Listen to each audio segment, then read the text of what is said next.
সূর্য ডুবছে, আকাশ লাল হয়ে যাচ্ছে। চোখ জুড়িয়ে যাওয়া ছোট্ট একটি মেয়ে আমিনা খালি পেটে বসে মাকে জিজ্ঞেস করল, আম্মু, রোজা রাখা কেন এত কঠিন?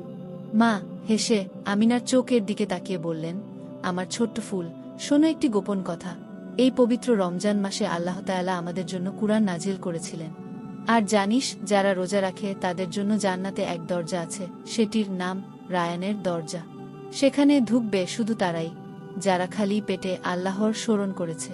আমিনা বিস্ময়ে জিজ্ঞেস করল, আমিও কি সেখানে যেতে পারবো? মা দৃঢ় বিশ্বাস নিয়ে বললেন, হ্যাঁ, প্রতিটি রোজায় তোর যে কষ্ট হয় সেটা সেই দরজার জন্য এক একটি মুক্তা।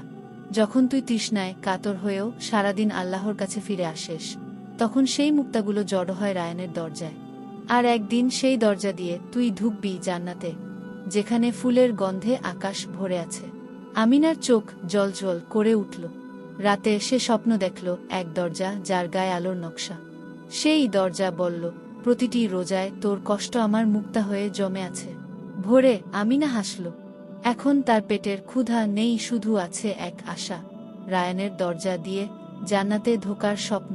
রোজা হলো আল্লাহর কাছে ফিরে আসার পথ, এক অনন্য বীরত্ব, যার পুরস্কার জান্নাতের আলোকিত দরজা।